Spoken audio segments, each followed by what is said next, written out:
In the name of the Father, and of the Son, and of the Holy Ghost. Amen. At that time, Jesus got into a boat, and his disciples followed him. And behold, there arose a great storm on the sea, so that the boat was covered by the waves. But he was asleep. So they came and woke him, saying, "Lord, save us, we are perishing." But he said to them, "Why are you fearful, O you of little faith?" Then he arose and rebuked the wind and the sea, and there came a great calm. And the men marveled, saying, "What manner of man is this, that even the wind and the sea obey him?"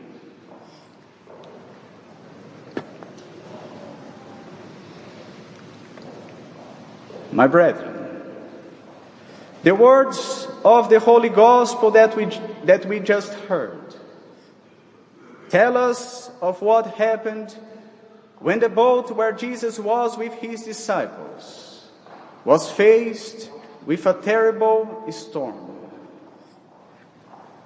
The waves were so big that it seemed that the boat would sink. So the disciples cried out to the Lord, and the storm disappeared. This is what happened at that time. And this is what is happening today.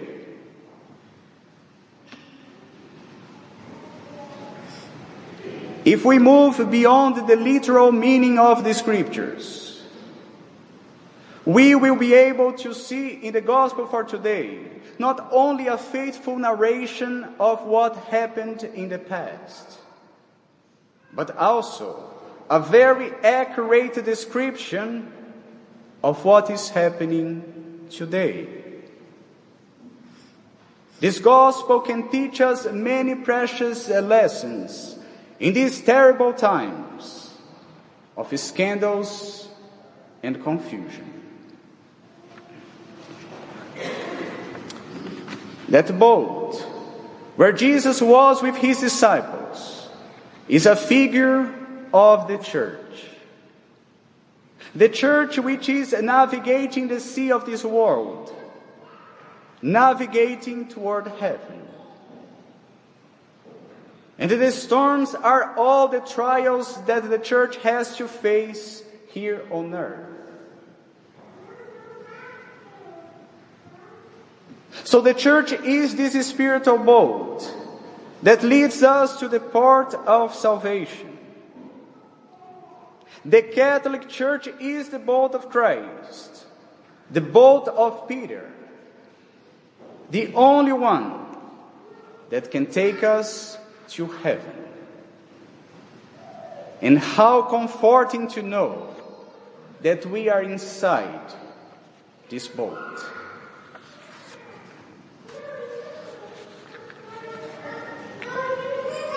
However, we see in the gospel that this boat would not be spared of storms. The boat would shake. The boat would swing. The church would not be spared of the attacks of her enemies, who would try, without interruption, to sink the boat. We can see that from the very beginning of the church. Persecutions from the Jews, persecutions from the pagans, and then all the heresies that the church had to fight over the centuries. So many trials. And sometimes these trials were so strong. Sometimes the waves were so big that it seemed that the boat was going to sink. But no, the boat didn't sink. It's still floating. All the tactics of the devil seem to have failed.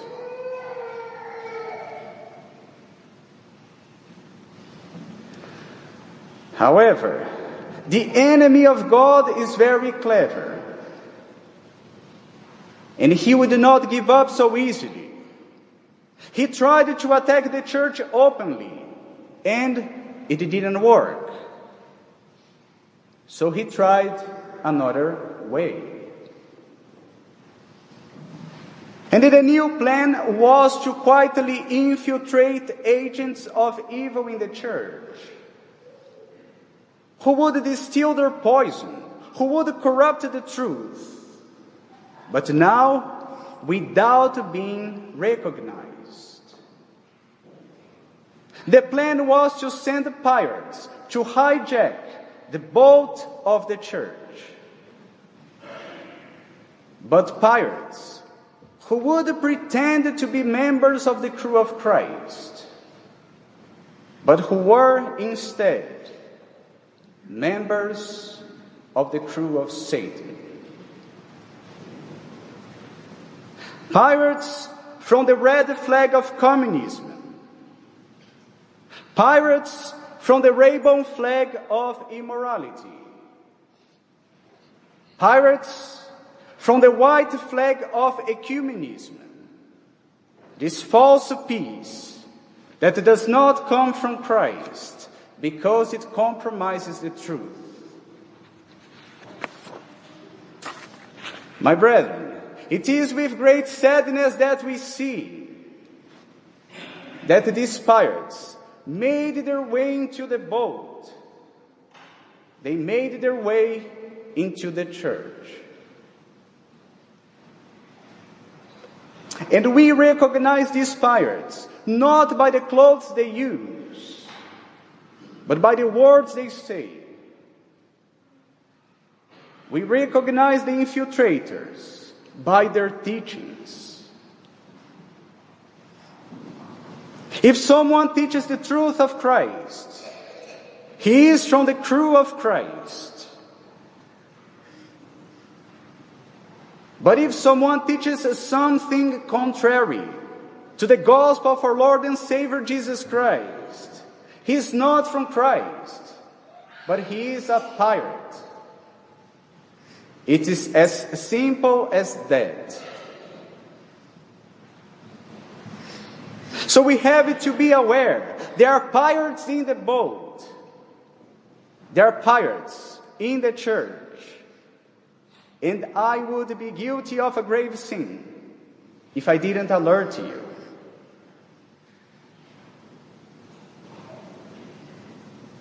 And it is a sect of pirates is trying to take control over the church, and has even climbed to positions of authority in order to give the church a new direction, opposed to the words of our Lord.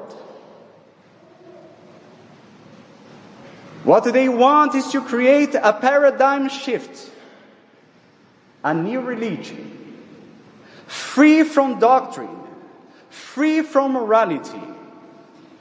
In a word, free from Christ. And they don't want Christ anymore because Christ bothers. The words of Christ do not allow them to do whatever they want.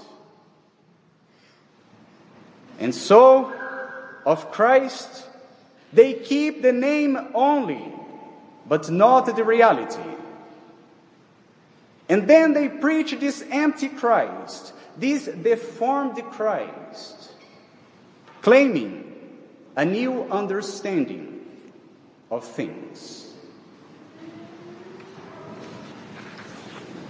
And I can give you some examples.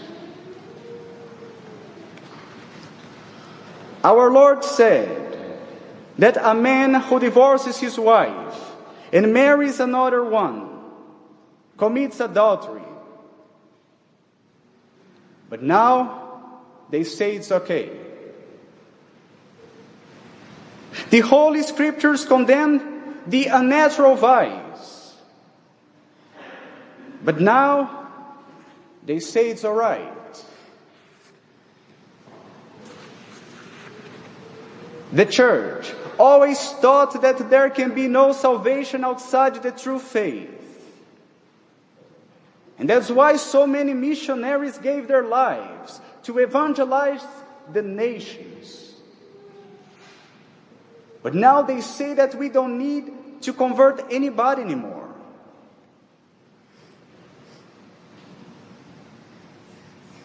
They're talking about ordaining women, talking about dropping the sacred rule of priestly celibacy, etc., etc., etc.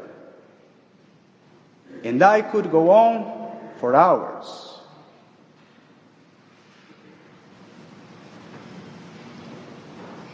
But my brethren, we should know that the truth cannot change. Heavens and earth shall pass, but the words of the Lord shall remain forever. We cannot dare to try to update the Word of God. But the pirates, they do try to change the words of God. They hate the doctrine of the church. They hate the morality of the church. And of course, they hate the sacred liturgy of the church. They are the anti-church, somehow mingled with the Church of Christ. The weeds are mingled with the wheat.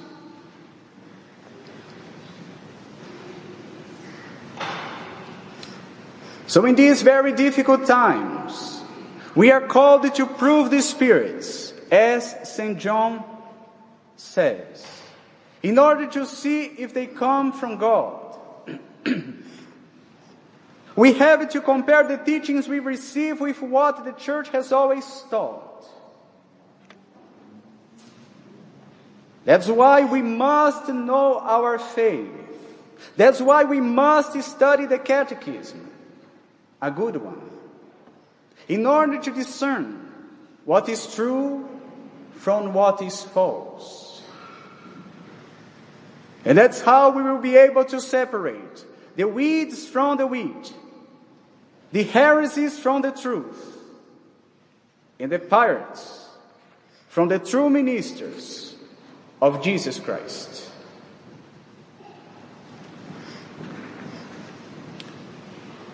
Yes, my brethren, there are pirates in the boat of Peter, and they are working pretty hard in order to change the church,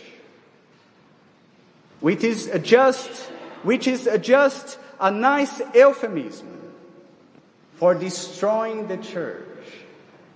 That's what they are up to.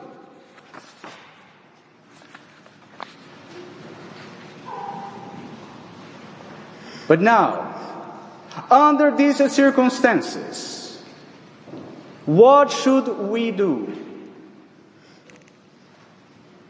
Should we jump out of the boat? Should we leave the church?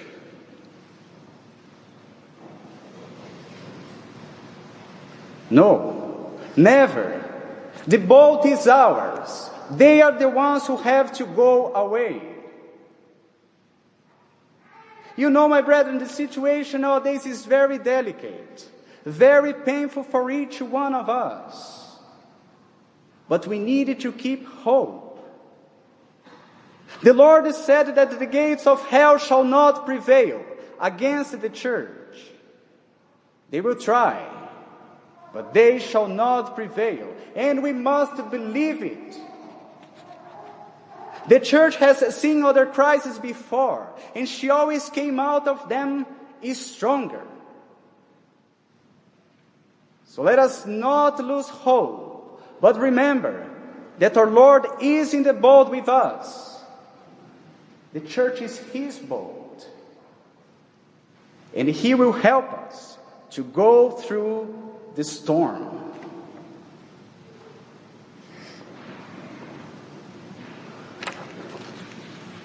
But as we see in the gospel, if the Lord seems to be sleeping,